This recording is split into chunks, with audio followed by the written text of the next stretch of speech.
Welcome. My name's Dr. Jason W. Morrison, and I'm a theologist from New South Wales, Australia. Psychologists help people with themselves and other people, and theologists help people with themselves and God.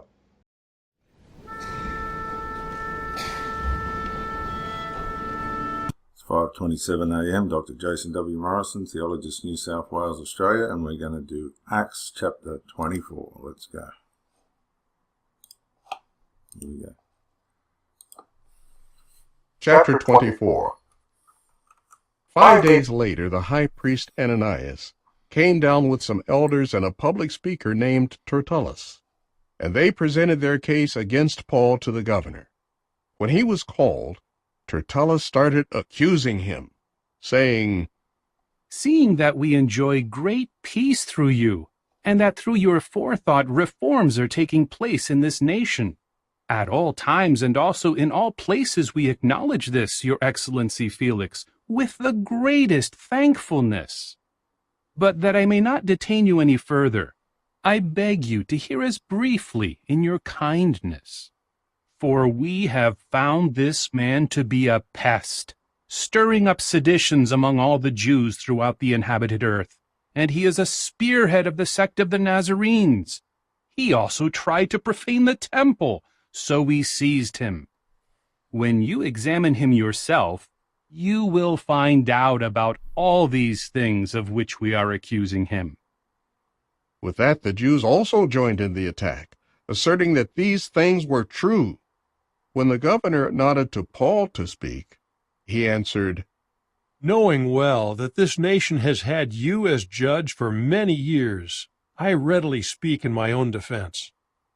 As you can verify for yourself, it has not been more than 12 days since I went up to worship in Jerusalem, and they found me neither arguing with anyone in the temple nor stirring up a mob, either in the synagogues or throughout the city, nor can they prove to you the things they are accusing me of right now. But I do admit this to you, that according to the way that they call a sect, in this manner I am rendering sacred service to the God of my forefathers, as I believe all the things set forth in the law and written in the prophets." Now that means that he's talking about Jesus as the Messiah in the prophets, and how they were fulfilled. The prophecies in the Old Testament were fulfilled in him, like a massacre of children would happen at the Messiah's birthplace, Jeremiah 31, fulfilled in Matthew 2, and so on and so forth. That's what he's talking about.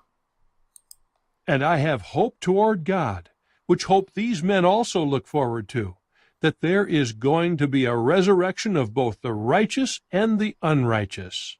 Now the resurrection of the righteous will take place when Jesus appears in the clouds, 1 Thessalonians 4. The resurrection of the wicked will happen at the end of the millennium age. Because of this, I always strive to maintain a clear conscience before God and men.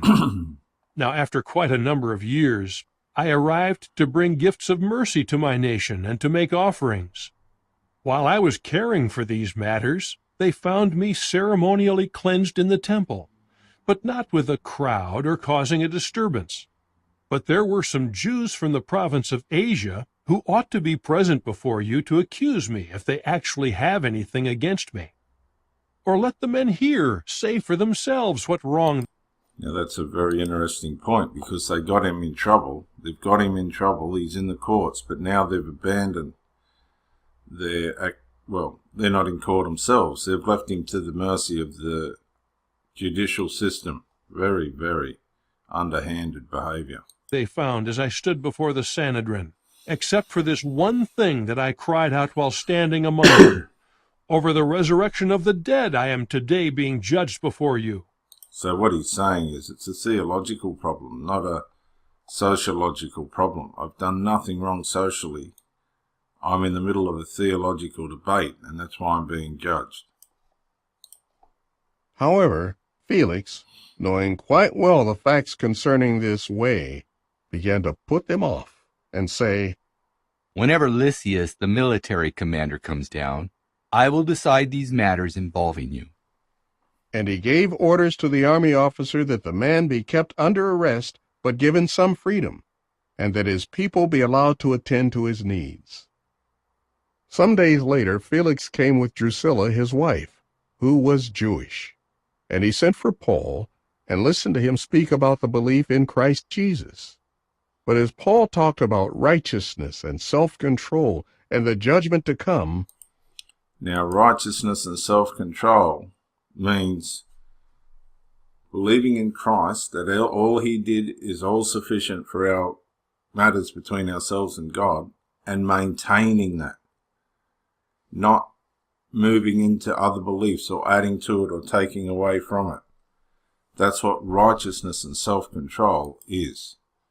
Believing that Jesus took our sin, gave us his righteousness, and self-control is maintaining that belief that there's nothing we need to do or not do to make God happy or stop him from being sad. Felix became frightened and answered, Go away for now, but when I have an opportunity, I will send for you again. At the same time, he was hoping that Paul would give him money. For that reason, he sent for him even more frequently and conversed with him. But when 2 years had elapsed, Felix was succeeded by Porcius Festus, and because Felix desired to gain favor with the Jews, he left Paul in custody.